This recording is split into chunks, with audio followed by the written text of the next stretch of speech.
Hey guys, this is Joe with GotBaseballCards.com coming to you live from our retail store at 2970 Rosebud Road in Loganville, Georgia, here at J&J Sports Superstore. Coming to you today with our next segment in Profiles and Collecting. I'm here with a longtime friend, Dale Moody. We're going to talk about some comic books today. Dale, how long has it been since we've known each other? 92, 93. Yeah, been a long time. Back when you used to shop in my store. That's right, that's right. Some of my nicest comics in my own collection I bought from Dale many years ago. My prized Peanuts and Flintstones collection of comics. And we have bought many collections together over the years, both cards and comics. And so I have asked him to come in today to share with us some of his expertise in the world of comic book collecting. So Dale, tell me how you got started in comics. Well, I started collecting comics, Joe, back in really when I was a kid. When I grew up, my grandmother worked at Rose's 5 and Dime, and at Rose's they would cut the covers of the comic books off and ship those back for reimbursement. You could return them for your money. And when we went to my grandmother, she would have giant boxes of comic books in the 50s, all missing like the top of the cover, mostly DC, Superman. So I started reading those, kind of learned to read through those, and then when I got old enough, started getting allowance, I started buying comic books myself.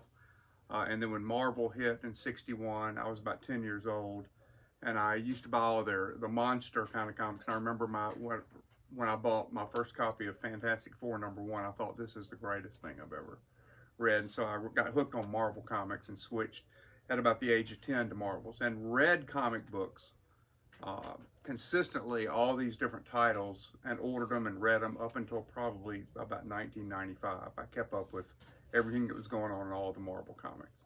Wow. All right, tell me, I know you shared this story with me, but I'd love our viewers to hear it. Tell me about the first time you bought an Amazing Fantasy. The first time I bought Amazing Fantasy, I was working in a ministry at the time and hadn't been paid in a few months, and was at an antique setup in a mall in Durham, North Carolina. And there was a guy selling comic books there, and for $25, $30, $40 a piece, comics that I had at home. So I drove home to Charlotte, came back, sold him my comics for $2,500. And then I went to every fraternity house at NC State, UNC, Duke, those 3 schools, and put up flyers in the fraternity house where you tear off a phone number, said, beer money for comics, cash paid. And people would call me, and I remember a fella called me, and we met in a Hardee's parking lot in Charlotte, and he brought 2 big boxes of comics, all his Marvel comics, and he had a complete run of Spider-Man, most of the Marvels up until that time. And when I sat down with him, the first question I asked, well, how much do you want for your comic books? And he said, well, most of these I paid 12 cents for, so I'd like to get at least half of that. And so I thought, well, that's a decent deal. Yes. So when I flipped through, I came across Amazing Fantasy 15. This is 1979. And he stopped me there and said, whoa, that's the first Spider-Man. I got to get at least a quarter for that. So my first Amazing Fantasy 15, I paid a quarter for. And what's current market for Amazing Fantasy 15? Well, if it's a 9.8, the last one went for about 1.2 million, but a decent copy will bring between $25,000 to $75,000. Yeah. For those of you who are watching, don't know what a 9.8 is, Dale's referring to like a CGC comic grading. Like here's a professionally graded comic, and so he's talking about like a 9.8 on the CGC scale, which is that's basically mint. Yeah. And there's so 1 to 10 scale, but I don't know, or really 0.5 to 10, but I don't know that they really grade it much anything at 10. Right. So, well, tell me about we grabbed a handful of comics just to show off today. Tell us a little bit about some of these, the different ages of some books we get out here. Are these from a recent purchase here? Yes, these are from a recent purchase through an auction house. Some Disneys, they're very nice. These are basically early Silver Age, late Golden Age, early Silver Age. And when I say Golden Age, comic books started really, there were comics in the early to mid 30s, but they were mostly compilations of newspaper strip comics that you could buy. The first, I guess the first original character comic that's traditionally considered as Action Comics #1 was Superman, and that was 1938.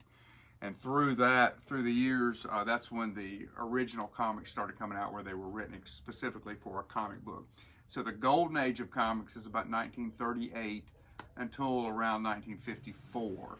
The traditional start of the Silver Age is Showcase, comics number 4, the first Flash, when they reintroduced Flash from the golden age.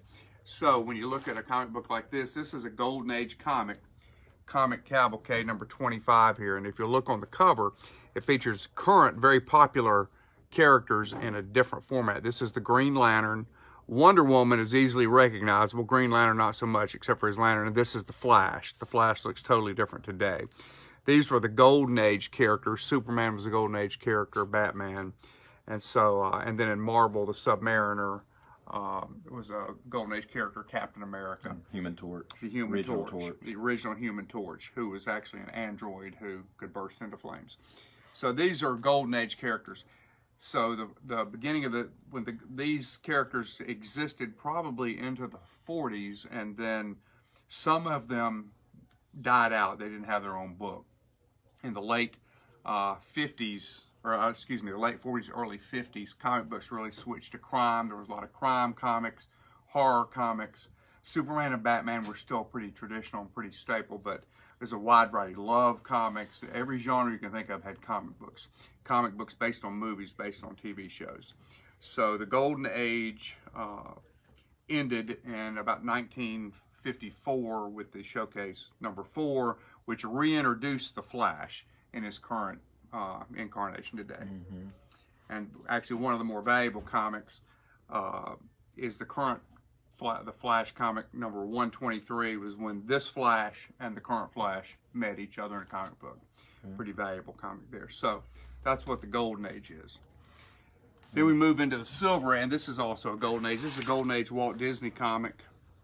That's like a war comic time period. Yeah, during the World War II. During World War II, there were a lot of war themes in comic books. You know, there were Superman or the Submariner or the Torch were beating the Nazis or the fascists on covers, and some of those covers are extremely popular today. And this was a war comic. A lot of comics encourage people to buy war bonds. And so that was Mickey, Donald, and Dopey. Mickey, Donald, and Dopey. Yeah, encouraging people to buy war bonds. Yep, right here. And this is it's a classic Disney cover and comic, right here. What do we got? We got some Silver Age here. Yeah, and then we move into the Silver Age, which is somewhat like these are, you know, the key to comic books is condition. What condition a comic book is in.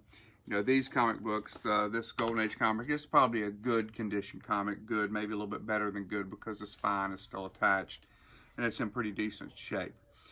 So good is anywhere from probably a 2.5 to a 3.5 in a grading scale. But these comics here, some of these appear to be near mint. And Walt Disney's Mickey Mouse, Walt Disney's Comics and Stories.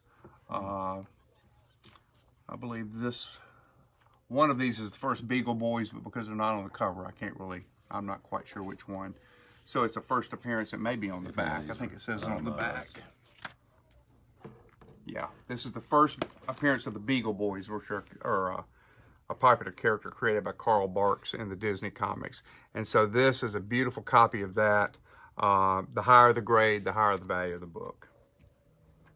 And so we just purchased these. And then these are some Silver Age, like I mentioned the Flash before. This is the current Flash compared to the other old Flash. Very different. And this is the Silver Age Flash. Typically 10-cent, 12-cent covers are Silver Age books. These are Silver Age marbles here. Captain America and Black Panther, both very popular characters because of the movies now. And this is a great book. This is the late 60s. This is probably 1968. And then the Avengers, of course, very popular. This is more 66, 67 era. This is probably, 66, 67. And then Daredevil was a character created by Marvel that's also very popular. It's a beautiful Silver Age cover and copy there.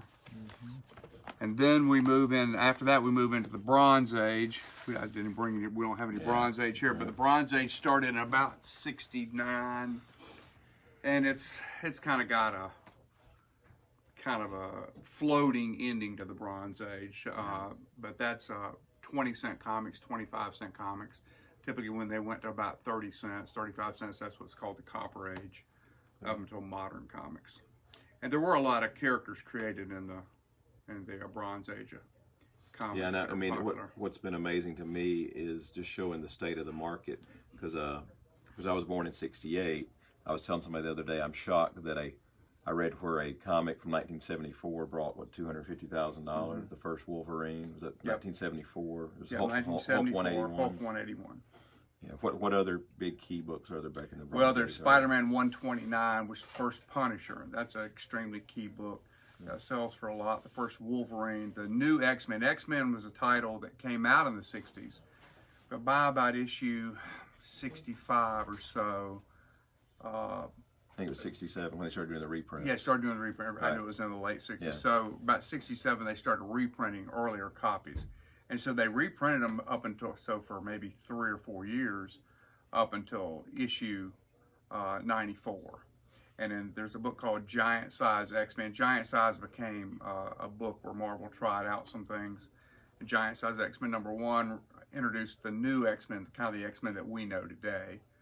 And then, so that book is extremely popular, and X-Men 94, the first new X-Men. So those are some of the real key first appearances. And then there's some other characters. I mean, as late as the 90s, Harley Quinn is a very popular character now. That was a 1993, 92, 93 book, Batman Adventures 12, which was kind of a comic for kids. Animated book. So it's the value, a lot of value of later era comics depends on first appearances or some major happening. Right.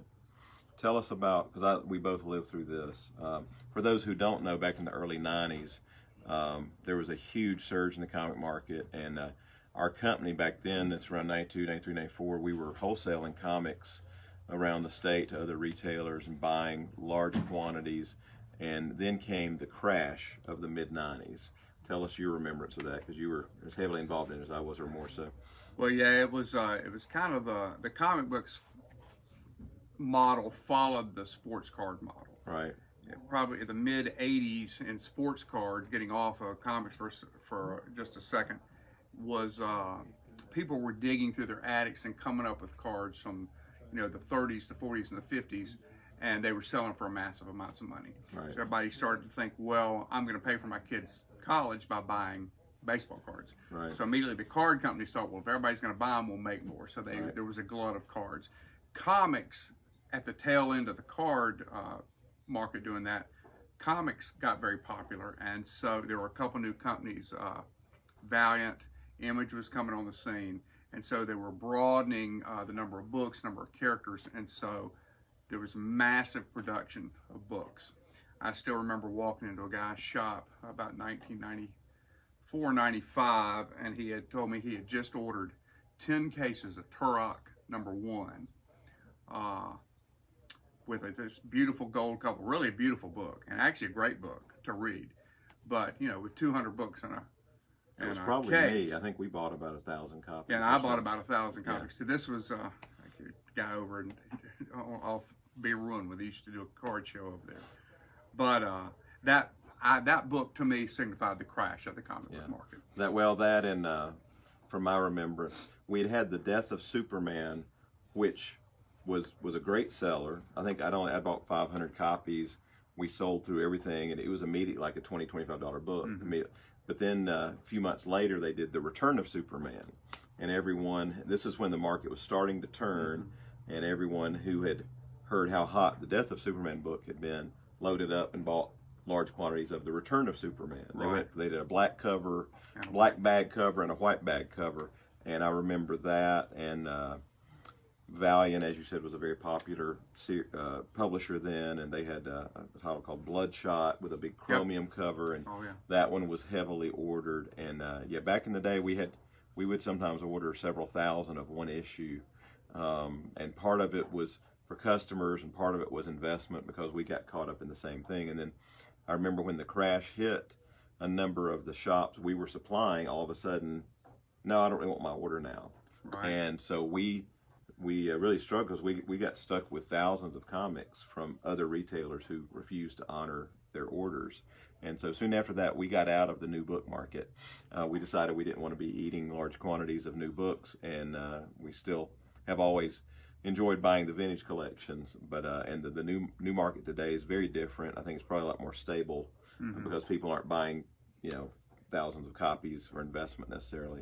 I would say because that's when I had a comic book store, the death of Superman also was unique in that it got massive press coverage. Because a lot of folks talk about the popularity of comics being fueled by movies, but there had been Superman movies and Batman movies before that never really ignited comic books. But the death of Superman, in my opinion, brought in the general public that weren't comic book readers, weren't comic book collectors, but they became aware of pop culture and Superman because of newspaper articles and everything else. Everybody knew who Superman was. Right. So when there was a book that was going to die, we ordered thousands of copies of that, and were sold out in a day. Because everybody came, people you would never see in a comic book store that would never read a comic would come and buy 5 or 10 copies to put away for their kids. And that became the awakening of the general public, I think, to the superhero market. Yeah, to this day, often we have people come in. I've had people bring in their card collection. They go, and I got a few comics, and it'll have a Death of Superman or Return of Superman, that mid-90s stuff. For those who are watching, Dale also works with us when we buy. We still actively look for high-grade vintage comic book collections. So Dale, inform our viewers the type of stuff that we like to look for. Or are you specifically, you've bought far more collections than I have in the realm of comics, the things you actively look for? Well, we actively look for pretty much anything with, I used to say a 20-cent cover or below, but now even a 25-cent cover or below. Anything from 10 cent up to 25 cent. We buy collections, pretty much anything with that cover price on it, with just a few exceptions in the 25-cent range. But we also are looking for some of the more modern collections because of the new key issues, but pretty much anything after about a 25-cent cover right now is, a 10-cent book, 10 or 50-cent book, unless it's got some major character. But we're always looking, especially for golden age collections from the 40s, late 30s, 40s, early 50s, and silver age collections. That's the key. We would buy pretty much any golden or silver age comic that you have. We'll pay something for it. Pretty much no matter the condition, we'll give you something for it.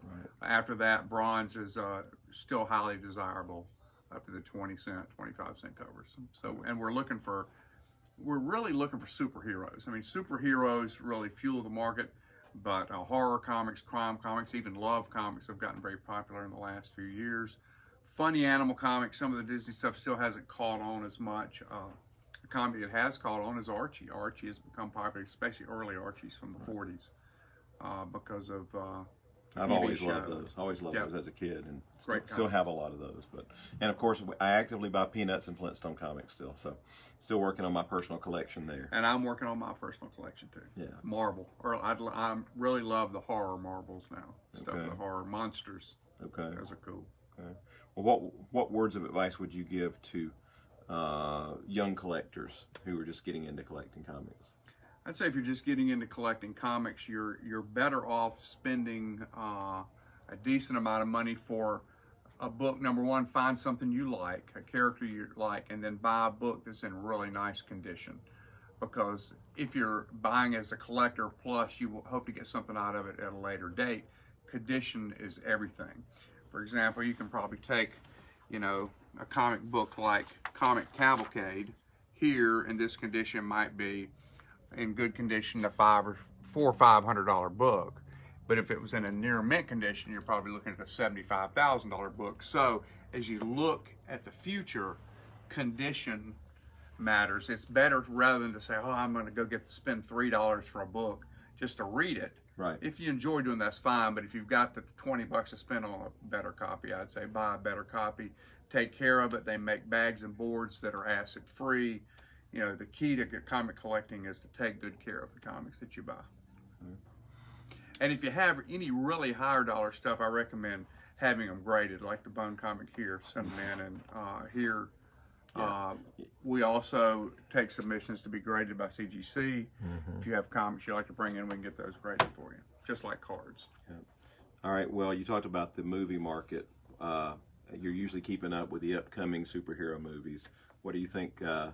What are some books people should look for with the next Avenger movie coming? And well, right now, currently, the first appearance of Carol Danvers is very hot, and that's Marvel Superheroes issue 13 from the 60s. And then Ms. Marvel, who was Carol Danvers becoming a character card, Ms. Marvel, which was a lot different than the Captain Marvel movies up, but that's become very popular. And then just Captain Marvel in general.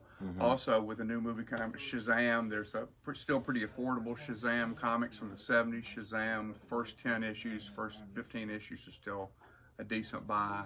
Okay. You can get some, and they're also, the first appearance of any of these characters. Thanos' first appearance, any of these minor characters, the Mantis, who was in the Avengers and Guardians of the Galaxy movie, first appearance has become popular. So look for first appearances as these movies come out. Yeah, for those who, when we're talking about first appearance, kind of like their rookie comic. For those who are card collectors, that's basically their rookie comic. So, well, we got a crowd of people coming in, so we're going to wrap things up. But we hope you've enjoyed this Profiles in Collecting with Mr. Dale Moody on Comic Book Collecting. Dale, I greatly appreciate it. Sure, Joe. And again, you can call us anytime. We'd love to buy your collection. Or if you just need advice about it, bring them into the store here at 2970 Rosebud Road. So, and I just like to see them. That's right. Yeah, sometimes we just like to see them and talk to you about them. So thanks again for tuning in, guys, and we will see you next time in Profiles in Collecting. This is Joe with GotBaseballCards.com signing off.